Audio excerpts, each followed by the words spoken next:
Você já parou para pensar se as suas atitudes correspondem com o seu discurso?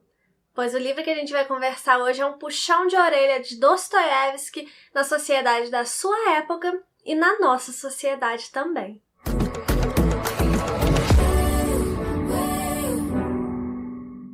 Oi, eu sou a Michelle, sejam muito bem-vindos aqui no canal. E hoje a gente vai conversar sobre uma história desagradável, que é um conto do Dostoiévski, que eu escolhi para cumprir o meu desafio. Do desafio mais uma página, se você não conhece, está aqui nos cards e também na descrição. Ainda dá tempo de você participar. É o desafio de junho, que seria um livro com algum elemento de humor.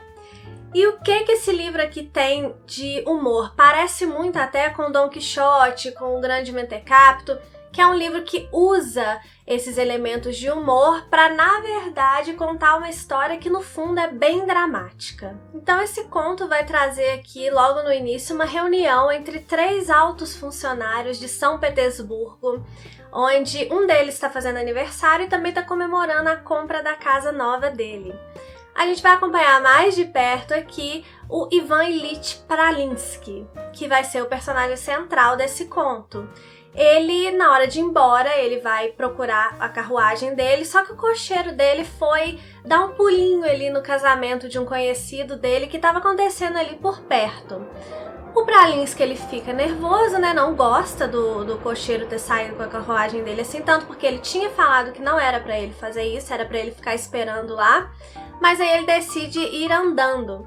E aí ele encontra essa casa que tá acontecendo esse casamento. Ele pergunta a um policial de quem é aquela casa, né, o que tá acontecendo ali, ele fica sabendo que tá acontecendo um casamento e que o dono da casa é um funcionário menor dele lá. Esse cara aqui, ele é um general, os 3 do início são generais. Então ele pensa assim, eu vou lá, vou entrar de penetra na festa, vou bater lá, né, pra entrar. O meu funcionário, ele vai ficar todo orgulhoso, imagina, né, como que ele não vai gostar de me receber na casa dele? Eu, um alto funcionário importantíssimo. E aí ele começa a imaginar que como que ele vai ser recebido, que ele vai ser assim exaltado mesmo. E ele bate lá na porta da casa. Ele é recebido por esse funcionário dele que se chama Pseudonimov. E aí, só que a recepção já não é do jeito que ele imaginava. Lógico, né? O funcionário fica assim, nossa senhor, seja bem-vindo, convida para entrar e tal. Mas ele não é recebido com tantas festas, né, quanto ele esperava. E no decorrer da festa de casamento lá, de acordo com que ele vai tentando aparecer, tentando se mostrar tão superior, tão bom, tão incrível, ele começa a beber e aí o negócio só vai degradando, até que se torna uma história desagradável, na verdade, para todo mundo, mas principalmente para esses 2 personagens. Pro Pralinsky, essa aqui é uma história desagradável porque ele, naquela ânsia de mostrar sua superioridade, apesar dele não admitir isso, mas é isso que ele quer na verdade, ele acaba passando um papel de ridículo, assim, perto de pessoas que ele considera menor. Porque ele estraga o casamento, ele desmaia, ele dorme no leito que seria o leito da noite de núpcias, então estraga até a noite de núpcias do casal. Enfim, ele passa uma vergonha geral mesmo e ele se sente ainda mais envergonhado por ter feito tudo isso perto de pessoas que ele considera menores. Já pro Pseudonimov, que é o noivo, né, ele vai ser uma história desagradável pra ele. Primeiro, porque ele tem o casamento dele estragado, assim, a festa, né, foi completamente estragada por esse cara aqui. E também porque ele fica com medo do que vai acontecer no dia seguinte lá no trabalho, né? Será que esse cara vai descontar essa vergonha nele? Será que ele vai ser prejudicado no trabalho? Então também é uma história desagradável pro noivo desse casamento. Então o que acontece, gente? Esse livro aqui, esse conto, ele foi escrito em 1862 e foi publicado na revista O Tempo, que era uma revista editada pelo Dostoiévski e pelo irmão dele, o Mikhail. Nesse período lá na Rússia, a Rússia era a Rússia czarista, né? Estava sendo governada pelo czar Alexandre II. E o Alexandre estava começando a promover algumas mudanças importantes lá na Rússia, né? Então ele fez a emancipação dos servos, ele instituiu o Tribunal do Júri, instituiu administrações regionais. Isso começou a acontecer mais efetivamente em 1861, essas mudanças. Esse conto aqui se passa ali entre 1859 e 1860, onde tava já essas discussões do que tava para acontecer, as mudanças. E aí aqui no início desse livro, aquela reunião com aqueles 3 altos funcionários de São Petersburgo, eles vão discutir essas mudanças, né? O Pralinsky, ele se diz a favor dessas mudanças. Já os outros 2, eles não são tão a favor assim, sendo que um deles, ele é mais contra, né? É mais o oposto ali do Pralinsky, né?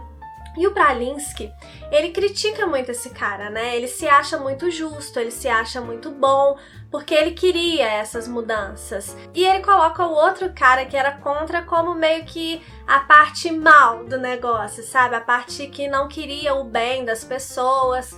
E ele se coloca como um homem muito justo, como um homem muito correto, como um homem que quer confraternizar com o povo. O que a gente vê depois aqui, que na verdade ele não quer confraternizar com o povo porque eles se acham igual.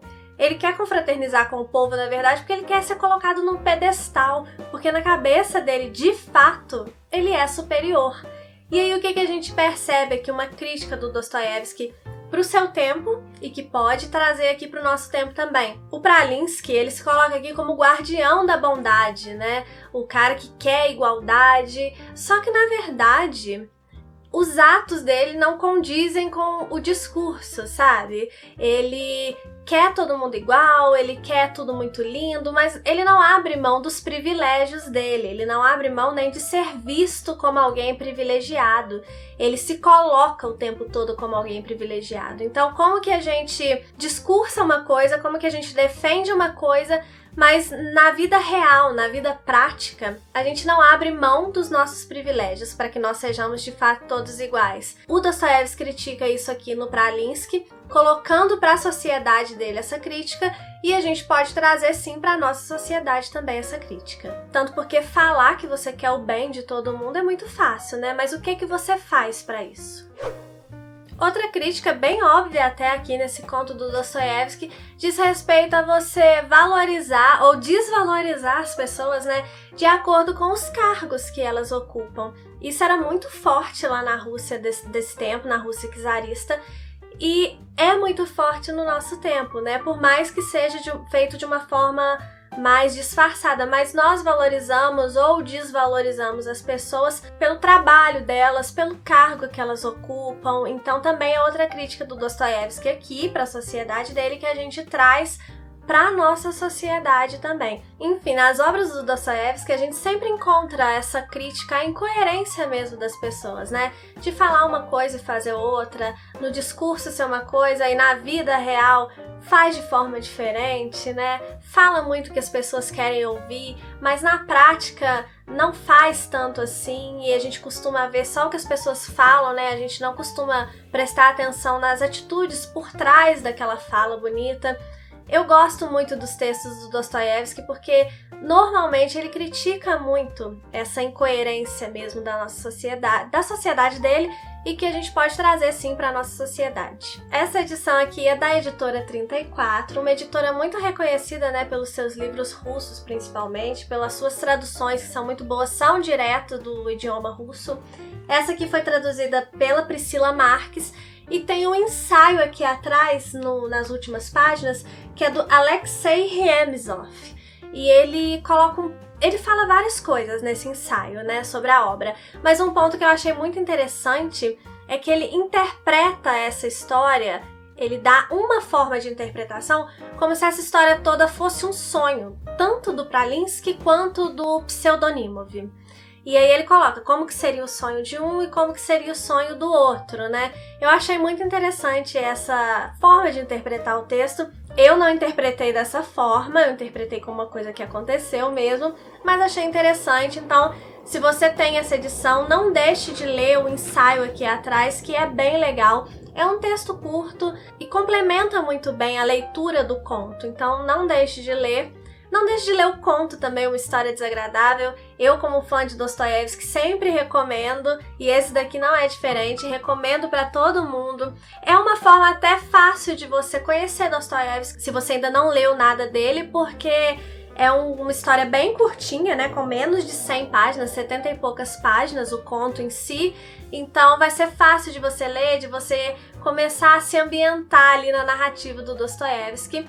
Se você já gosta de Dostoiévski e ainda não leu essa história, leia, vai ser rapidinho, você vai gostar, eu tenho certeza.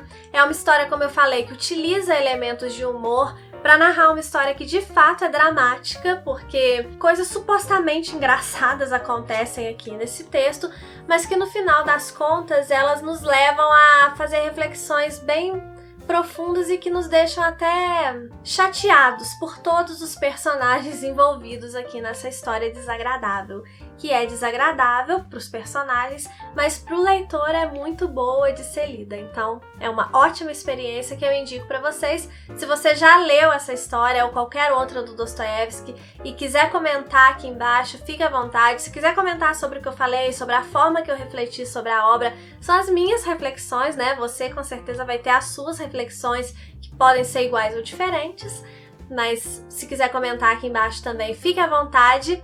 Muito obrigada por ter assistido esse vídeo até aqui. Se você gostou, deixa um curtir. Se não é inscrito aqui no canal, dá uma olhada nos vídeos que eu faço.